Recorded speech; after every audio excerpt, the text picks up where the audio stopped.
اس لیے وہ میں ذکر نہیں کروں گا۔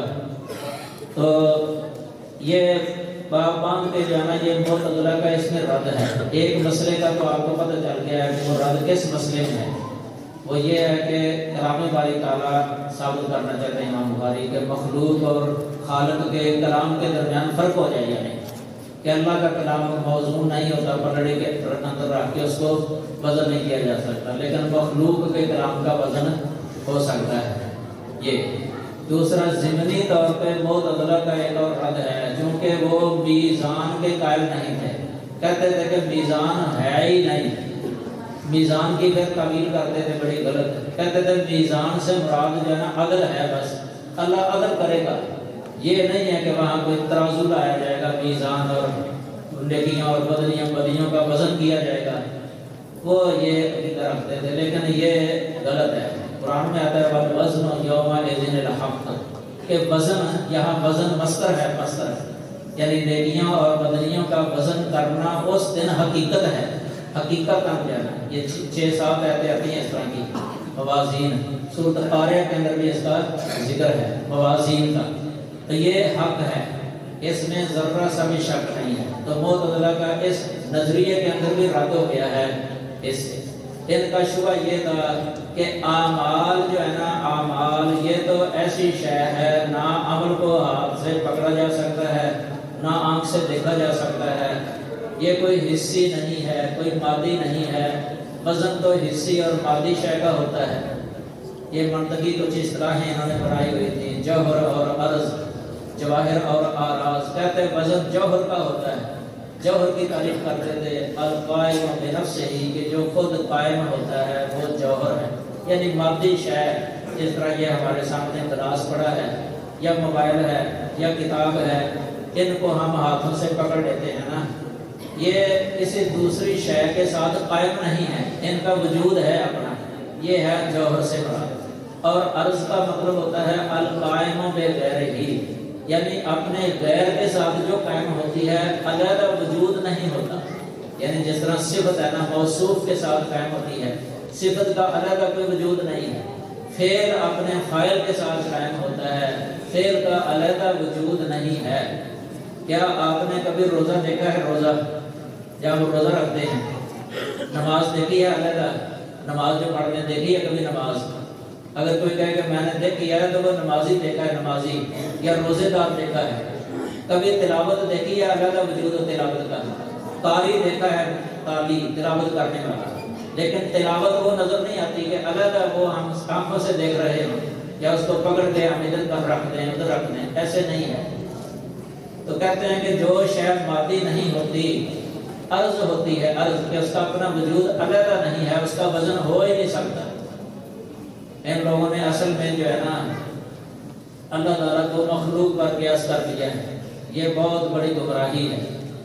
اللہ کے بارے میں قرآن میں ان اللہ علی کل شیء قدیر، اللہ تعالیٰ جواہر کے وزن کرنے پر جس طرح قادر ہے، آراز کے وزن، آراز کا وزن کرنے پر بھی اسی طرح ہی قادر ہے۔ اللہ پر کوئی شے مشکل نہیں ہے، اللہ ان کا وزن کر سکتا ہے، عمل کا وزن کرے گا اللہ تعالیٰ۔ پھر جدید دور کے اندر کئی ایسی چیزیں ہیں جو پہلے لوگ اس طرح کے معتزلہ وغیرہ انکار کیا کرتے تھے، اب تو ہم نے مشاہدے کر لیے ہیں اس طرح کی چیزوں کے بھی وزن ہو جاتے ہیں۔ مثلا انسان کو بخار ہوتا ہے نا، بخار، کیا بخار کا علیحدہ وجود دیکھا کبھی کسی نے؟ بدن کے اندر ہی ہوتا ہے، قائم بالغیر، لیکن بخار میں جو حرارت کا درجہ ہوتا ہے نا، اس کا تھرمامیٹر سے وزن معلوم ہو جاتا ہے کہ کتنا بخار ہے، 100 ہے یا 100 سے اوپر ہو گیا ہے، کتنا بخار ہے پتہ چل جاتا ہے۔ گاڑی کی رفتار کا پتہ چل جاتا ہے کہ کتنے کلومیٹر کے اندر رفتار ہو چکی ہے گاڑی کی۔ ہوائی جہازوں کے اندر سسٹم جو ہے نا یہ آراز کی مقدار معلوم کرنے کا۔ بجلی کی یونٹ جو جاتے ہیں نا، بجلی کا پتہ چل جاتا ہے کتنی بجلی خرچ ہو گئی ہے۔ بجلی کا علیحدہ وجود جو ہے نا وہ نہیں ہوتا۔ کئی چیزیں ہیں، درجہ حرارت کا پتہ چلتا ہے، ماہر موسمیات بتا دیتے ہیں روزانہ کا کہ آج درجہ حرارت کتنا ہے، آج درجہ برودت کتنا ہے، پتہ چل جاتا ہے۔ تو ان کے تو وزن اب دنیا کے اندر ہو گئے ہیں، تو انسانوں نے کر لیے آلات کے ذریعے، تو کیا اللہ نہیں کر سکتا؟ اچھا کچھ لوگ ایسے بھی ہیں متکلمین، تو بعد والے ہیں اشری اور ماتریدی، ان لوگوں نے یہ تو نہیں کہا سیدھا کہ وزن نہیں ہوگا، اعمال کا وزن نہیں ہوگا، یہ نہیں بولے، کیونکہ قرآن حدیث کے اندر کافی دلیلیں موجود ہیں، ان کو انہوں نے تسلیم کیا، لیکن معتزلہ کا رد کرنے کے لیے جو ہے نا طویلیں شروع کر دی۔ کیا طویل کی؟ کئی کہنے لگے کہ یہ وزن جو ہے نا عمل کا نہیں ہے، یہ صحیفے کا وزن ہے، یعنی جو صحیفے، جس صحیفے کے اندر عمل نامہ جو ہے نا، اس جس میں وہ عمل لکھے ہوئے نا جو فرشتوں کے ہاتھوں میں ہوتے ہیں، ان کا وزن ہوگا، اور وہ جواہر ہیں یعنی حصی ہیں۔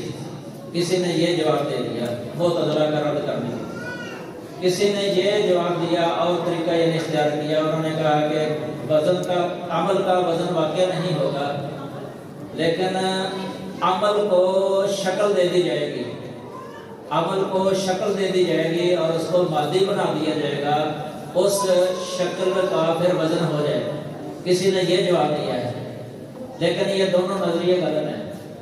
اگر صحیفے کا وزن ہو تو ایک بتاکے والی حدیث ترمذی کے اندر آتی ہے، ایک طرف ایک پرزہ رکا جو ہے نا رکھا گیا جس میں لا الہ الا اللہ لکھا ہوا، دوسری طرف صحیفے جو ہے نا وہ رجسٹر رکھے گئے حد نگاہ تک پہنچنے والے گناہوں۔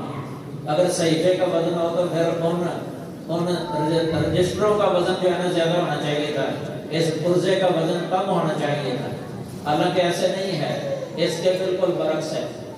یہ کلمہ پڑھنے کا خلوص کا وزن ہے کہ جس نے سچی توبہ کر کے کلمہ پڑھ لیا ہو، اس کے ماضی کے سارے گناہ اللہ تعالیٰ معاف فرما دیتا ہے، یہ اس کا وزن ہے جو سب پر حاوی ہو گیا۔ یہی مطلب من کان آخر قولہ لا الہ الا اللہ دخل الجنہ، کہ جس کا آخر کلام لا الہ الا اللہ ہوگا وہ جنت میں داخل ہو جائے گا۔ اور دوسرا جو شکل دی جائے گی نا کہ عمل کو شکل دے دی جائے گی، یہ بھی غلط ہے، صحیح نہیں ہے۔ اصل یہی ہے کہ یہ نیکی کا ہی وزن ہے، بندے کی اپنی نیکی کا ہی وزن ہے اور اس کی اپنی بدی کا ہی وزن ہے، اس کا دو پلڑوں کے اندر رکھ کے جانا وزن کیا جائے گا۔ اور جس کی نیکیوں کا پلڑا بھاری ہو گیا نا، من رجحت حسناتہ علی سیئاتہ ولو فإن کان مثقال حبۃ نجح، یعنی جس کی ایک نیکی ایک دانے کے برابر بدیوں سے نیکی زیادہ ہو گئی تو وہ جنت میں چلا جائے گا۔ یہ بھی اللہ کی رحمت ہے، یعنی اتنے گناہ ہیں، ایک طرف اتنے گناہ کہ صرف ایک نیکی بڑی ہے ان گناہوں سے، اللہ نے وہ معاف کر دیے۔ اور اس کے برعکس بھی ہے، من رجحت سیئاتہ علی حسناتہ فإن کان مثقال حبۃ لم ینجو، یہ دخل النار ہے۔ محدث ابن ابی خیثمہ کا حوالہ دیا ہے اور ابن حجر رحمہ اللہ نے یہ حدیث ذکر کی ہے کہ جس کے بدییں جو ہے نا وہ نیکیوں پر اس طرح غلبہ ہو گیا نا کہ ایک دانے کے برابر برائیاں جو ہے نا وہ زیادہ ہوگی، برائی زیادہ ہوگی ایک دانے کے برابر، تو وہ بھی آگ کے اندر داخل ہو جائے گا۔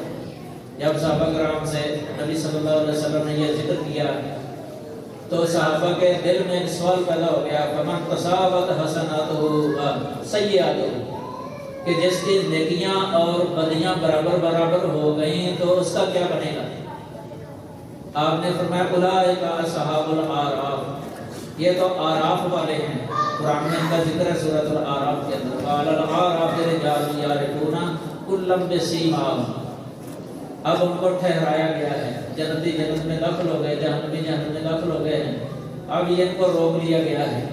پہلے ان کے چہرے آگ کی طرف ہیں، پھر ان کے چہرے اللہ تعالیٰ جنت کی طرف کر دے گا، دعا کریں گے اللہ تعالیٰ سے کہ یا اللہ ہمارے چہرے پھیر دے، اللہ ادھر کر دے گا، ان کو طمع ہوگی کہ ہمیں بخش دیا جائے گا۔ اللہ کی رحمت چونکہ اس کے غضب پر غالب ہے نا، حدیث بخاری میں آئی نا رحمتی غلبت غضبی، تو رحمت کا غلبہ ہے، غضب پر غالب، اللہ تعالیٰ ان کو بھی جنت میں داخل کر دے گا جن کی حسنات اور سیئات برابر ہوں گی۔ تو یہ ہے وزن اعمال، یہ برحق ہے۔ آگے باب ہے، اس کے بعد سند ہے، آخر میں حدیث ہے، کلمتان حبیبتان الی الرحمن حبیبتان علی اللسان، یہ حدیث 3 بار آئی ہے صحیح بخاری کے اندر۔ کتاب الایمان والنذور اور کتاب الدعوات اور کتاب التوحید. اور یہ غریب حدیث ہے، یعنی ایک ہی سند، یعنی یہی راوی جو ہے نا متفرد ہے ایک دوسرے سے بیان کرنے میں. پہلی حدیث بھی غریب ہے اور آخری حدیث بھی غریب ہے. تو یہ باب کے ساتھ اس حدیث کی مناسبت ہے، اس میں چونکہ یہ لفظ آ گیا ثقیلتان فی المیزان، کہ میزان میں یہ بڑے بوجھل ہیں، بھاری ہیں، یعنی میزان میں یہ کلمے رکھے رہیں گے. یعنی ان کا پڑھنا جو ہے نا کہ جو انہیں پڑھا ہے جتنا خلوص جتنا زیادہ ہوگا اسی قدر ان کا وزن بھی زیادہ ہوگا.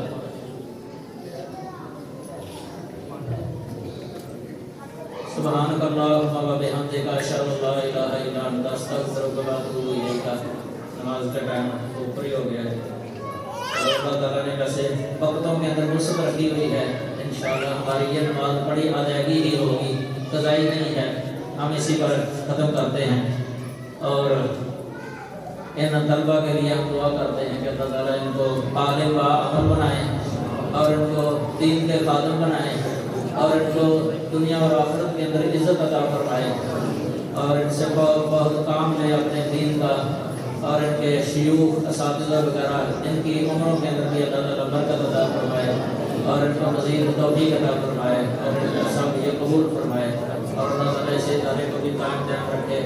اللہ اس کو ترقی عطا فرمائے. سبحانک اللہم و بحمدک اشہد ان لا الہ الا انت استغفرک و اتوب الیک.